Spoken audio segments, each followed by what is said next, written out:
Hello, everyone, and welcome to Slash Film Daily for July 19th, 2018. This is Slash Film Editor-in-Chief Peter Sciretta, and joining me today is Slash Film Managing Editor Jacob Hall. Hello, Peter.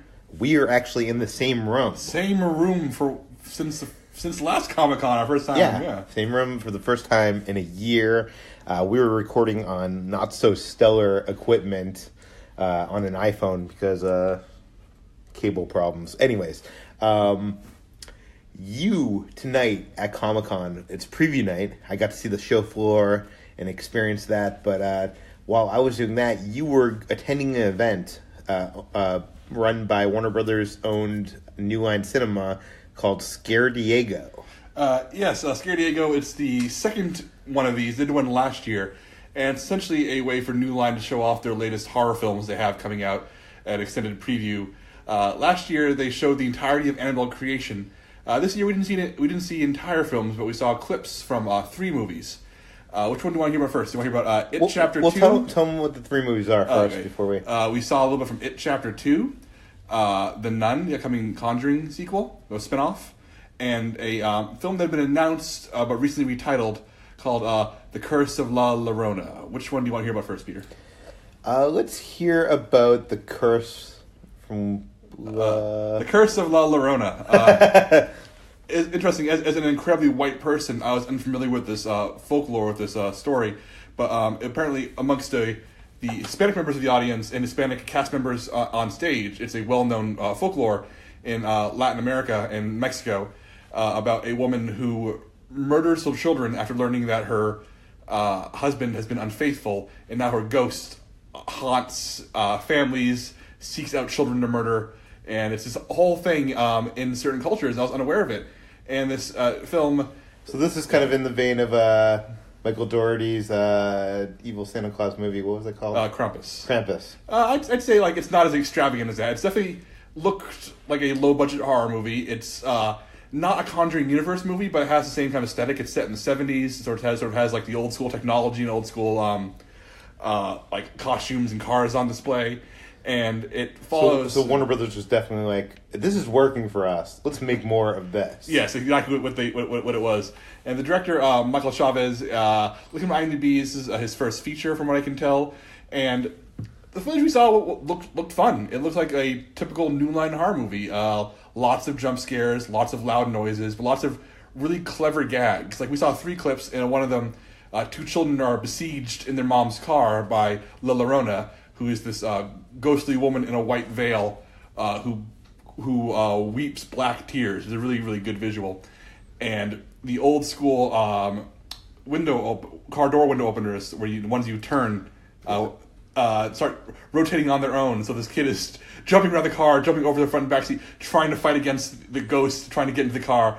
And it's... Like I said, everything was punctuated by loud noises, by a face suddenly appearing in the frame, but it looked fun. It looked like a good, fun house, haunted house style, things pop up and say boo horror movie, which is something New Line has been doing very well for about 5 or 6 years now. Well, this sounds like a lot of fun. Yeah. I guess probably the best one to go on from there is The Nun. Yes, The Nun, as some of you may remember, The Nun was introduced in The Conjuring 2 as the main villain, this demon who takes the form of a nun. And this is like the Annabelle films, a prequel to the Conjuring films. I can't remember if they specify a decade in the footage, but look at the 40s or the 50s, and set in Romania in this terrifying castle. And they shot in actual Romanian castles, and you can tell the movie looks amazing from an aesthetic point of view. And it follows a priest and a nun in training, played by Demian Bashir and Tisa Formiga, who travel to this Romanian castle occupied by nuns after a young nun commits suicide, and they encounter more than they expected in the form of demonic possession and all kinds of weird horribleness, including in the footage we saw about 10 minutes of footage, just sort of like extended trailer almost. There are ghostly children vomiting snakes. There are shadowy nuns appearing out of nowhere. There are invisible forces flinging people around, crosses slowly turning upside down and bursting into flames, all kinds of satanic, crazy weirdness. And it looks really, really cool. And as much as I enjoy the Conjuring films, I'm on the record as thinking the Conjuring is one of the best horror movies of the past 10 years, and the sequel is almost as good. I even like the Annabelle movies, for the record. This looks similar in that there are still the jump scares, still the loud noises that punctuate them, but there's this old school sense about it, almost like a Hammer horror movie sense. So it's old castles, lots of fog, graveyards, shadowy figures. There's definitely a sense of I don't want to say Indiana Jones-esque adventure to it, but that's the only thing I think of, in that it's about not about a haunted house, but about a priest and a nun on a mission to Romania in this ancient castle fighting evil. So even though it has some similar tropes, it looks very different at the same time. And it's directed by Corin Hardy, who did a really fantastic horror movie called The Hollow, which was a really ambitious film about Irish folklore and those kind of creatures and stories coming to life and tormenting a couple. And I'm really excited to see what he does with a Warner Brothers budget and a New Line budget, with James Wan, who directed the Conjuring films, producing. It looks really cool, and the fact that they shot in all these actual castles really sells what we saw in the footage. Now, I think what a lot of people out there that are listening to this are probably more interested than both of those films combined is It Chapter 2. Oh, then you're in for a disappointment. What we saw was cool. They showed a few minutes of behind-the-scenes footage. Director Andy Muschietti showed up, pretty much apologized for not being at ScareDiego because he's too busy filming It Chapter 2. And we saw a lot of behind-the-scenes crew in action. We saw Pennywise Clown and a few new shots. But most of the footage we saw wasn't actual footage. It was a camera filming the monitors. So we were seeing footage through footage. But we saw a few creepy shots of Pennywise. And we saw a few shots of the new adult cast. Like we saw Jessica Chastain as a grown-up Bev, looking like Jessica Chastain. We saw James McAvoy as a grown-up Bill, looking like James McAvoy. Although it was a cool shot of him staring at something horrifying with tears streaming down his face. He looked. I like the fact that even though they're adults now, the movie was not shy about showing them an absolute childish terror. We saw Bill Hader as grown-up Richie. And he also looked terrified with tears on his face, so it really could be pummeling the adults. The only finished footage we saw was, if you've read Stephen King book It, or if you've seen the miniseries, you know that the adult Losers Club meet up at a Chinese restaurant when they all reunite in Derry, Maine after 30 years. And we saw a very brief piece of footage cut together where all the losers are in the Chinese restaurant, and Bill Hader has a quick line about, what should we talk about? And then it cuts away. So clearly the only footage he had ready was just very brief scene in a Chinese restaurant. No actual scares, no actual effect shots. But they've only been filming for a few weeks now, so the fact they had anything at all is cool. And it was fun to see the adult cast members, even though we didn't see much of them. So what was the most impressed thing you saw at this event? It's got to be The Nun. Like I said, it's out in September, so we're very close to its release date. But it's definitely the most polished, most finished thing we saw. La Llorona's not out till April of next year, so that thing still has a way to go. But The Nun, if you like the Conjuring movies, if you like the Annabelle movies, The Nun looks like that, but different. It has a very different location, has a good sense of dread, a lot of atmosphere, and it was the one I left most excited about. It was the one that looked like the most complete, confident movie. Although a little bit of news did break as well. Should we talk about that as well, Peter? Yeah. They announced Annabelle 3. They don't have a title yet, but Gary Dauberman, who wrote the It movies and has pretty much worked as a writer and producer on a lot of the Conjuring movies, a lot of New Line movies, is making his feature directorial debut with Annabelle 3. And it's going to be a sequel to both Annabelle movies and to the Conjuring films, because as you remember, the Annabelle doll was locked up in Ed and Lorraine Warren's special room for cursed artifacts at the end of the Conjuring. And this room, you may remember, is full of all kinds of crazy trinkets and evil objects, and a priest come by to bless it once a week to make sure it stays okay. But in Annabelle 3, it takes place in the Warrens' house as Annabelle's power unleashes all of the evil objects in this room, and they start terrorizing the Warren household.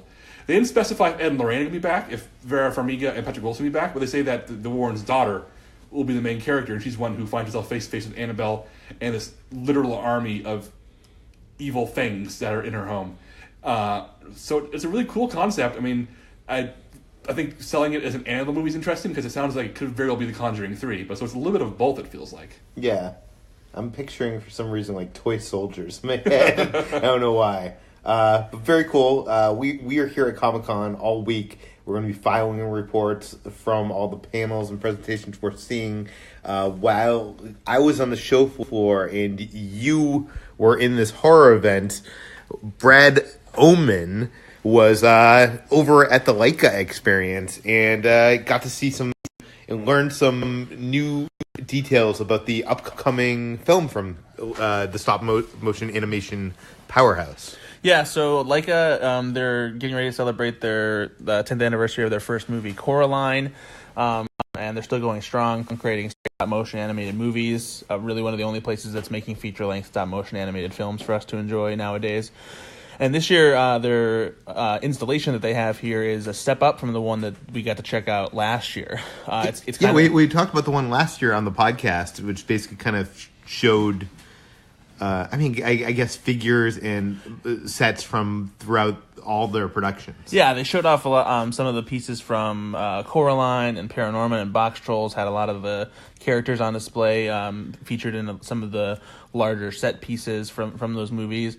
And it was kind of just like walking around a museum exhibit. And this one had some of that repeated, but it was a much bigger and even more upscale installation. And what's cool about this one is they actually had people from Laika who worked on these movies talking about their jobs in settings that were similar to the ones that they work in every day. They had a couple people who work in what is called the quote-unquote puppet hospital, where when they're working on the movie and sometimes a finger gets broken or something needs to be fixed, they take it over there and they fix it and touch it up. I went to to visit the set of Paranorman, and I saw that room. It's basically kind of like what you would imagine like a puppet sweat house would be. There's tools all over the place, little tiny body parts everywhere, faces strewn, like little metal figures, and just all these things all over the place. And it was really cool to hear them talk about their approach to fixing them. And the two people that were there for this particular, they were also worked on like hair fabrication, which is just a crazy meticulous thing. Just of them they actually use real hair too, for like goat hair and stuff like that, to create the hair on some of the characters. So that was really cool. They had another one where an animator had been slowly recreating part of a scene from Kubo and Two Strings, where Kubo is running, and he had gotten maybe a couple seconds done throughout the day, just moving it frame by frame, little by little. But you do not get the appreciation for those stop motion animated shorts until you see how long and how much work it takes one person to create, a second of footage. It's ridiculous. And then we learned some interesting details. One interesting detail anyway about Laika's upcoming new movie, The Missing Link. The film has been announced. We haven't seen any footage from it so far. We've only seen a first look still. But they had a set piece of the set there, the large redwood forest where the missing link resides, a character played by Zach Galifianakis. So that's a piece that we saw in that first photo. Right, exactly. And Laika's always... They're pushing the innovation of, they are using this ancient art of stop motion animation, but they're always pushing it further using computer effects with it, 3D printing the faces. What are they doing with this film? Yeah, so we found out that they figured out a way to make it appear as if the characters in the movies are breathing regularly now. They've installed some kind of apparatus in some of the characters, and they're able to squeeze it certain ways so that it fills their stomachs and moves their chest in ways that makes it look like they're breathing. And so it's fascinating to see how they've advanced in the years that they've gone along, where they keep coming up with new additional elements that make the characters seem more lifelike despite looking very stylized and unrealistic, and just adding all these extra steps. They have to think about, where's the hand going to go, and how's the face going to move, and now I have to think so now they're going to breathe while they're walking and doing all these sorts of things. And apparently specifically the character that Galifianakis plays, that they referred to as Mr. Link, they also figured out a way to make the character's belly jiggle a little bit more when he laughs, so that makes him look a little bit more like a natural creature that exists. Very cool. You can read more about that on slashfilm.com. Brad's writing a piece on that right now, and it should probably be on the site by the time you listen to this. And Jacob is also covering all the horror stuff, so if you want more detailed info on all those projects, you can read it there. And lastly, I would like to go over to our own Chris Evangelista, who it is his first Comic-Con in San Diego. So this is his first time here. I'm curious to see and hear his first impressions from I mean, you just basically attended preview night. You didn't attend any of these press previews. But I'm wondering what you think of the convention thus far. It's a bit overwhelming. Like you said, I haven't really experienced a whole lot yet, but what I have experienced has made me very sleepy. So we'll see. We'll see where it goes from there. I tried to get into ScareDiego, and they were not having my presence, so that infuriated me, actually. So you could say my first night at Comic-Con has left me angry and sleepy. So we're off to a great start here. Well, what time this morning in Eastern time did you wake up to? I woke up at 5 a.m. Eastern time to get here, and now it's...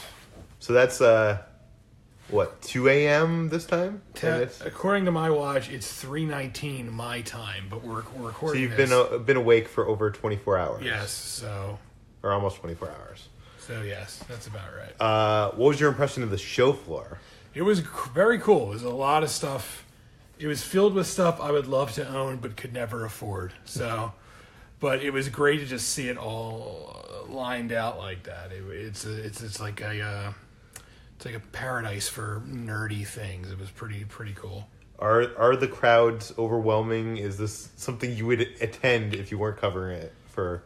I mean, I haven't done any panels yet, and the crowd at the show floor was big, but it didn't seem too overwhelming. But again, I'm sure the panels will be different.